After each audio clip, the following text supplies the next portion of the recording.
नमस्कार। मैं चंद्रभूषण मिश्रा संकल्प भारत से आज फिर एक धार्मिक मुद्दे के साथ और ऐसा मुद्दा जो आपको पसंद आएगा और आप भी सोचेंगे कि हाँ, ये मेरे लिए बहुत महत्वपूर्ण था। तो आज मैं आपको जो बताने जा रहा हूँ, किसी भी धार्मिक आयोजन के पश्चात हम वहाँ पे प्रसाद ग्रहण करते हैं। प्रसाद ग्रहण करने के बाद हमें जो एक प्रसाद अलग से मिलता है, उसको हम बोलते हैं चरणामृत। यानी कि जो प्रभु के चरणवत कमलों की को प्रक्षालन करने के बाद जो जो जल हमें प्राप्त होता है, उसको हम प्रभु के चरणों का अमृत समझकर उसका रसपान करते हैं। तो मंदिरों में प्रतिदिन प्रातःकाल, संध्या काल, आरती के पश्चात भगवान का चरणामृत लोगों को दिया जाता है और प्रायः लोग घर में भी बनाते हैं। जब भगवान को स्नान कराने के बाद उसको चरणामृत समझकर रसपान किया जाता है। तो उसके महत्व मैं आपको बताऊंगा आज। दोस्तों, आज भी आयुर्वेदिक मतानुसार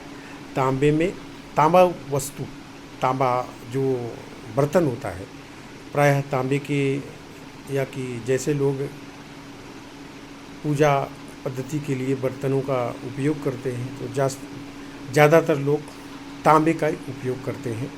तो तांबे में बहुत सारे रोगों को नष्ट करने की शक्ति होती है और इसका जल मेधा, बुद्धि और स्मरण शक्ति को बहुत तीव्र गति से बढ़ाता है। ये वैज्ञानिक चीज़ें हैं। आज ये इस तर्कों को आप वैज्ञानिक तर्क से भी मिलाएंगे तो आपको ये मिलेगा। तो इसमें तुलसी दल डालने की जो किसी भी समय जब आप चरणामृत ग्रहण करेंगे तो उसमें तुलसी का पत्ता, यानी कि तो उसको तुलसी दल बोलते हैं। दल यानी कि एक टहनी में ही 3 पत्ते होते हैं, उसको तुलसी दल बोलते हैं, जो कि प्रभु के चरणों में चढ़ाया जाता है। वो हम चरणामृत के साथ ग्रहण करते हैं। तो यह तुलसी का पत्ता भी एक औषधि नहीं, ये एक महाऔषधि है, जो कि इसमें केवल रोगनाशक गुण ही नहीं होते, बल्कि ये कीटाणुनाशक शक्ति ये अपने आप में विराजमान होती है इसके अंदर।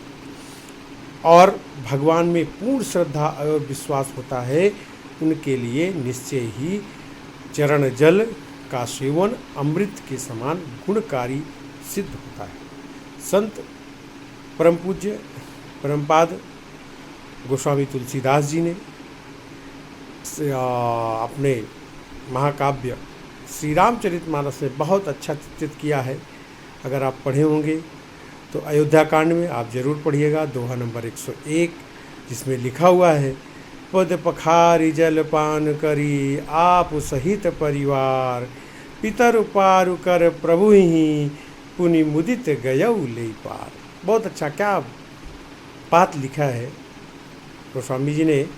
अर्थात भगवान श्री राम के चरण को धोकर तथा उसके चरणामृत के रूप में स्वीकार किए, न केवल स्वयं भव बाधा से पार हो गया, बल्कि उसने अपने पूर्वजों को भी तार दिया। रणवीर भक्ति रत्नाकर में चरणामृत की महत्ता यूं ही बताई गई है, पापव्या विनाशारय विष्णु पादोदकोस्कम, विष्णु पादोदक औषधम तुलसी दलम समिश्रम जलम सहर्षम पाप मात्रकम। ये रणवीर भक्ति रत्नाकर साहब की रचना में आपको मिलेगा। अर्थात क्या कहा है इन्होंने, आप पढ़िएगा कि पाप और व्याधि इनको दूर करने के लिए भगवान का चरणामृत एक औषधि के तुल्य है, एक औषधि के समान है। यदि उसमें तुलसी पत्र भी मिला दिया जाए तो उसके गुणों में और भी वृद्धि हो जाती है। चरणामृत का सेवन करते समय निम्न श्लोक का भी पढ़ने का विधान है।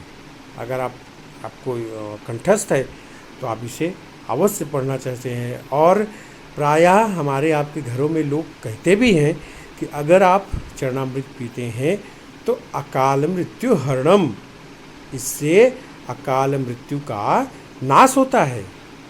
और यही बात इस श्लोक में भी लिखी है। क्या लिखा है? अकाल मृत्यु हरणम सर्व व्याधि विनाशनम विष्णुपाद दोदकम पीत्वा पुनर्जन्मम न विद्यते। अर्थात चरणामृत, ये भी रणबीर भक्ति रत्नाकर साहब का लिखा हुआ है। अर्थात चरणामृत अकाल मृत्यु को दूर रखता है, नहीं होती है इससे, सभी प्रकार की बीमारियों का नाश करता है।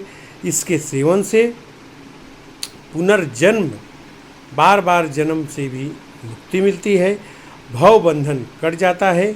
इस प्रकार अगर देखें सच में तो भगवान का चरणामृत भक्तों के सभी प्रकार के दुखों रोगों को हरने वाला है, सभी पापों को नाश करने वाला है।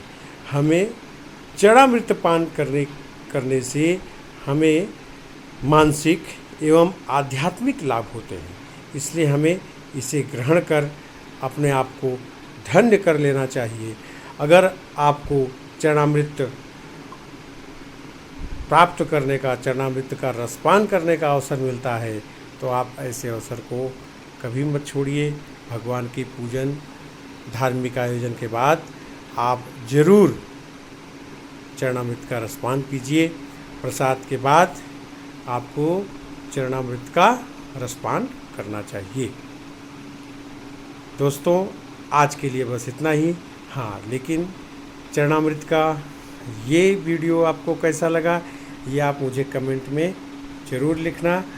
और अगर आपके पास भी चरणामृत संबंधित किसी भी ग्रंथ का कोई जानकारी है तो कमेंट में ज़रूर लिखिएगा, उससे हमारा ज्ञानवर्धन होगा, हमें भी जानकारी मिलेगी। हो सकता है कि आपके एक कमेंट से मैं और कुछ बेहतर कर सकूं, इसलिए आपका कमेंट और आपका मेल आप लोग करते रहते हैं। आपका मेल मेरे लिए आवश्यक है, ज़रूरी है। तो मित्रों, दोस्तों, आज के लिए बस इतना ही। फिर मिलेंगे। बाय।